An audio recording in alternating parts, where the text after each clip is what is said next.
ایک زمانہ تھا، بلکہ زمانہ جاہلیت کی ہم بات کریں، جب ایسا ہوا کرتا تھا کہ لوگ مطلب سوچیں، جب رسول اللہ صلی اللہ علیہ وسلم نے پوری تبلیغ بھی پوری طرح سے اسلام کی نہیں ہوئی تھی، وہ زمانہ تھا تب اپنی بیٹیوں کو زندہ دفن کر دیتے تھے کیونکہ وہ بیٹی پیدا ہوتی تھی۔ لیکن آج کا وہ دور جب ہم 2024 میں ہیں، اتنی ترقی کر لی ہے، اتنے وسائل ہیں، بہت کچھ ہے، ایسے میں جب ایسی خبر آتی ہے کہ ایک باپ نے اپنے 15 دن کی بیٹی کو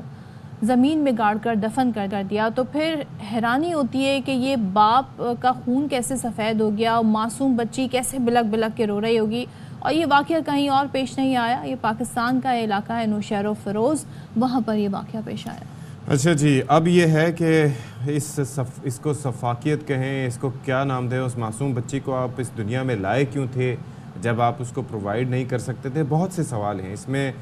اچھا، یہ ہمیں یہ بتایا جا رہا ہے کہ یہ بچی بیمار تھی اور اس کے علاج کے پیسے نہیں تھے، تو باپ نے پہلے پڑوسیوں کو اس بچی کو دیا، انہوں نے رکھنے سے انکار کر دیا، تو پھر باپ یہ کہہ رہا ہے کہ میں نے یہ انتہائی قدم اٹھایا، اور وہ کہہ رہا ہے جی میں اس بات پر شرمندہ بھی ہوں۔ ہمارے نمائندے منور حسین ایک موجود ہیں ہمارے ساتھ، ان سے بات کر لیتے ہیں۔ منور، ذرا اس واقعے کے حوالے سے بتائیے گا، یہ شخص کرتا کیا ہے، اس کے مزید کتنے بچے ہیں، اس کی بیوی کا اس واقعے سے متعلق کیا کہنا ہے؟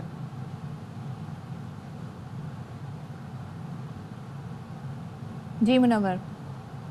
راجپر ہے جہاں پہ شفاق باپ نے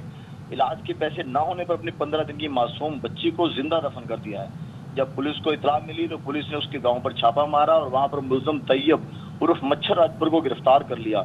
انٹروگیشن کے دوران ملزم نے جرم کا اعتراف بھی کیا اور پولیس کو بتایا کہ بچی کو پیدائشی خون کی کمی کا سامنا تھا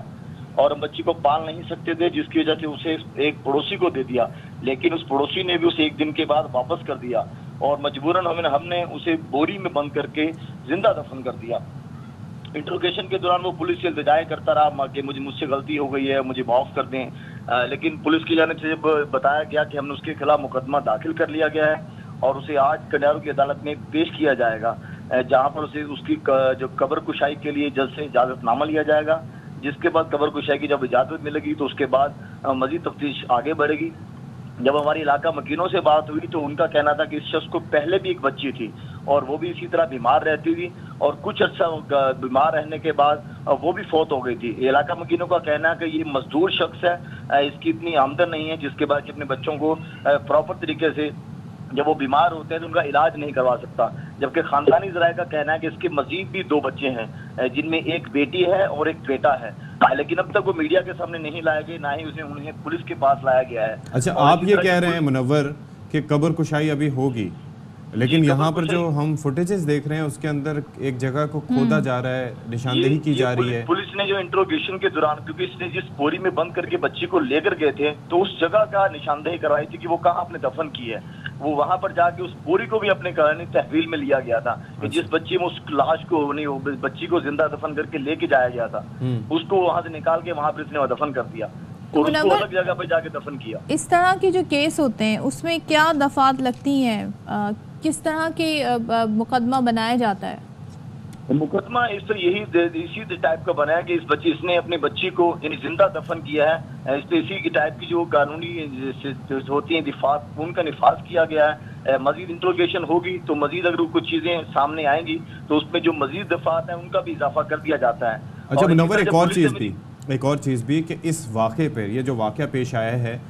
اہل علاقہ کا کیا موقف ہے، وہ اس شخص کے بارے میں کیا رائے رکھتے ہیں اس واقعے سے متعلق؟ کیونکہ یہ سفاکیت کا واقعہ ہے لیکن اس میں ذمہ داری اور بھی بہت سے لوگوں کی آتی ہے، رشتہ داروں کی بھی آتی ہے، پڑوسی کی بھی آ جاتی ہے، 10 لوگوں کی ذمہ داری اس اعتبار سے آتی ہیں۔ دراصل دیکھا جائے تو یہ جو علاقہ ہے نا ہمارا، یہ کنڈیارو اور ٹھارو شاہ کے درمیان کا ایک نچلا علاقہ ہے، پسماندہ علاقہ ہے، وہاں پہ صحت کی سہولیات نہیں ہے، سڑکوں کی صحیح طریقے سے سہولیات نہیں ہیں، تو وہاں اکثر جو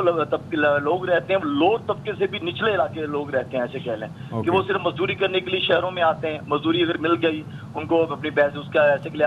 کا جو پیسے مل گئے تو وہ جا کے اپنے دیگر جو معاملات ہیں زندگی کی ضروریات ہیں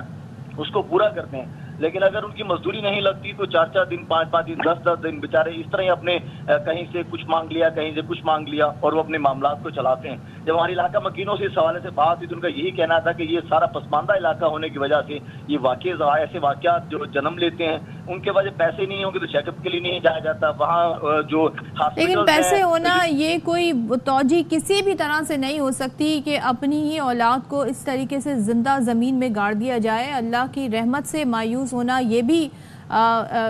کسی بھی طریقے سے جائز نہیں ہے. تھینک یو سو مچ منور, ہمیں اس حوالے سے آگاہ کر رہے تھے. اور کہتے ہیں نا تعلیم کی کمی, شعور کی کمی, اس طرح کے واقعات کی وجہ بنتے ہیں. اور بات چاہے اہل علاقہ کی ہو, اہل محلہ کی ہو,